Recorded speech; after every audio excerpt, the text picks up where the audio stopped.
فضیلت الشیخ مفتی محمد یوسف قصوری صاحب اور براد مکرم جناب مولانا احسن صاحب، معزز علماء کرام، میرے بھائیوں، میرے دوستوں، ساتھیوں، بار بار یہ بات کہی گئی، شکریہ تو میں نے آپ کا ادا کرنا ہے، آپ کی یہ محبت، آپ کی مہربانی، آپ کا یہ بڑا پن کہ آپ نے مجھے دعوت دی ہے۔ اور میں یہ بات کہنے میں کوئی حرج نہیں ہے کہ عام حالت میں عام جگہوں پہ تقریر کرنی بڑی آسان ہوتی ہے، لیکن علماء کرام جو کہ علم کے پیکر ہیں اور ماشاءاللہ ان کے پاس دینی اور دنیاوی ہر قسم کا علم موجود ہے، ان کے سامنے گفتگو کرنا اتنا آسان نہیں ہے۔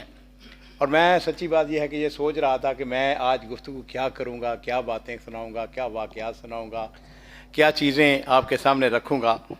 تو بار صورت میرے سامنے بڑی بڑی شخصیات بھی ہیں، لیکن مولانا آپ نے مجھے، میں شکر گزار ہوں کہ آپ نے مجھے ایک ابھی اپنی گفتگو کے دوران ایک راہ دکھائی ہے، ایک روشنی دکھائی ہے کہ میں عہدہ سید سے تھوڑا سا آپ کو بھی تعارف کرا دوں کہ ہم سعودی عرب کے اندر کیا کر رہے ہیں اور ہمارے وہاں پر کیا، اور اس سے فائدہ یہ ہے کہ ایک دوسرے کو پتہ چلتا ہے۔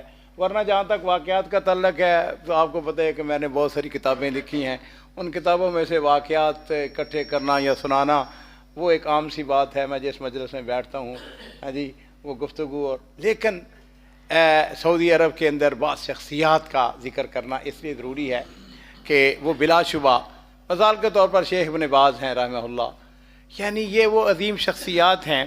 یہ شیخ عثیمین جو ہیں، ان کے بارے میں مجھے وہ بار بار میں کئی دفعہ اپنے ساتھیوں کے درمیان بیٹھ کے گفتگو کرتا ہوں، بتاتا ہوں کہ یہ وہ علماء ربانی تھے جن سے ہم نے بہت کچھ سیکھا ہے اور ہمیں سیکھنے کی ضرورت ہے۔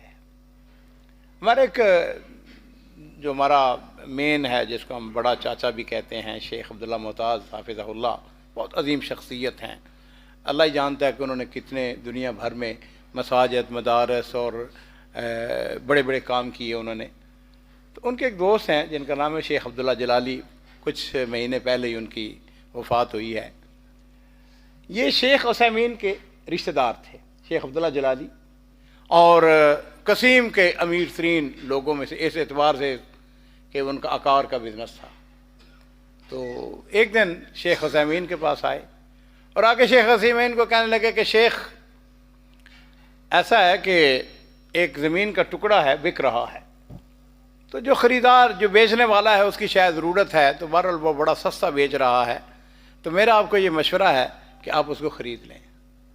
اور کہنے لگا کہ میں چونکہ عقار کے بزنس میں ہوں تو لگتا یہ ہے کہ وہ چند مہینوں کے اندر اندر وہ ڈبل پیسے دے دے گا، بلکہ اس سے بھی زیادہ۔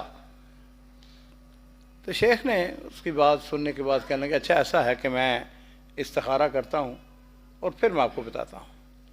اس نے کہا شیخ میں استخارے والی کون سی بات ہے، بھئی یہ زمین کا ٹکڑا ہے اور یہ بک رہی ہے، بڑی سستی بک رہی ہے، آپ خرید رہے۔ میں کہا نہیں میں پہلے استخارہ کروں گا پھر بتاؤں گا۔ چند دن گزرے یا چند ہفتے گزر گئے ہوں گے، بہرحال پھر وہ دوبارہ آئے، ہاں شیخ آپ نے استخارہ کر لیا ہے؟ انہوں نے کہا نہیں میں نے استخارہ کیا، لیکن میرا استخارہ مجھ کو کہتا ہے کہ میں یہ زمین نہ خریدوں۔ کہا کیوں نہیں خریدیں یہ آپ، یہ بڑی سستی مل رہی ہے؟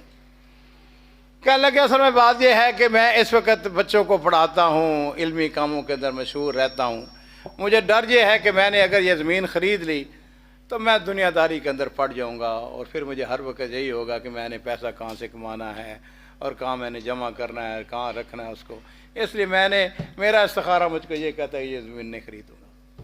اور پھر زمین انہوں نے نہیں خریدی ہے۔ اور ایک اور مثال بھی آپ کو دینا چاہوں گا، آپ سب کے علم میں ہے کہ مکہ مکرمہ کے اندر ایک بہت بڑی مسجد ہے، شیخ بن باز کے نام سے مسجد ہے۔ اس کے بارے میں بھی جب ہم سنتے ہیں بڑا عجیب و غریب واقعہ ہے کہ شیخ جس وقت مکہ مکرمہ جاتے تھے تو ان کے لیے سرکاری طور پر ایک چھوٹا سا گھر تھا جس میں وہ رہتے تھے۔ تو ایک دفعہ ایسا ہوا کہ ملک فہد رحمہ اللہ وہ ان سے ملاقات کرنے کے لیے مکہ مکرمہ ان کے گھر آتے ہیں۔ تو ظاہر بات ہے کہ ملک فہد جو ہے وہ آپ کے علم میں ہے کہ وہ دنیا کے اس وقت امیر ترین بادشاہوں میں سے ایک تھے۔ تو جس وقت وہ چھوٹی چھوٹی گلیوں سے گزر کے گئے اور چھوٹا سا گھر، تو جب ان سے ملاقات ختم ہو گئی تو شیخ کا ملک کہنے لگے کہ یہ شیخ کے شان شیاں گھر نہیں ہے، شانشاہ گھر بننا چاہیے اور اسی علاقے میں بننا چاہیے عزیزیہ کے اندر، تاکہ لوگ جو ہیں وہ حرم سے دور بھی ہو. تو وہ ساتھ ہی ظاہر بات ہے پورا عملہ شیخ کے ساتھ اپنے ملک کے ساتھ تھا. ملک نے کہا کہ یہاں پہ کوئی جگہ نہیں ہے کہ جو شیخ کو خرید کر. کہا جی یہاں پر مکانات بنے ہوئے ہیں، گلیاں ہیں، کہاں ہو سکتا ہے. ملک جس وقت اپنی وہ گلی سے باہر نکلا تو دیکھا ایک بہت بڑا حدیقہ تھا. تو ملک نے کہا کہ کیا اس حدیقے کو ہم شیخ کے گھر میں تبدیل نہیں کر سکتے؟ تو بلدیہ کا جو مدیر تھا اس نے کہا جی بالکل کر سکتے ہیں، کیوں نہیں کر سکتے. تو ملک نے اسی وقت آرڈر جاری کیا. اس نے کہا کہ ٹھیک ہے کہ یہاں پہ شیخ بن باز کا گھر بنے گا اور ان کی شان شیعہ بنے گا. چنانچہ وہ زمین جو ہے اس کے بارے میں یہ کہہ دیے گا کہ یہ شیخ بن باز کے نام لکھ لی جائے گی. اور معزز علماء کرام، آپ کو یہ جان کے خوشی بھی ہوگی، تعجب بھی ہوگا کہ اس واقعے کا جو راوی ہے وہ کہتا ہے کہ شیخ بن باز عام طور پر ان کاموں کے اندر نہیں پڑتے تھے. انہوں نے یہ کیا کہ انہوں نے سعودی عرب کے 3 بڑے جو مکتب عقاری تھے یا عقار کا بزنس کرنے والے، ان کو اب بلایا اور ان کا آپس میں مقابلہ کروا دیا، منافسہ کروایا. ہاں جی، ایک نے کہا کہ میں نے 120 ملین دیتا ہوں. شیخ کہنے لگے نہیں 120 ملین کم ہے، اس کو زیادہ کرو. وہ کرتے کرتے واللہ عالم، مجھے ایگزیکٹ فکر یاد نہیں ہے تاکہ غلط بیانی نہ ہو جائے، لیکن 120 ملین مجھے یاد ہے کہ بنیادی طور پر اس کی پیسے لگے. اور لیکن وہ دوسرے اس سے زیادہ، تیسرے اس سے زیادہ، اور جس نے سب سے زیادہ پیسے، شیخ نے کہا ٹھیک ہے یہ بات ٹھیک ہے بھائی، سودا تمہارے ساتھ پکا ہو گیا، لاؤ ایسا کرو بیانہ دو. کہتے ہیں کہ ہم بڑے حیران کہ شیخ عام طور پر، اور شیخ نے جس وقت اس نے کہا جی ٹھیک ہے ضرور یہ پکڑے چیک، ہم آپ کو دینے کے لیے تیار ہیں، تو شیخ نے وہیں فیصلہ کیا، کہنے لگے کہ یہاں پہ اللہ کا گھر بنے گا، میرا گھر نہیں بنے گا. اور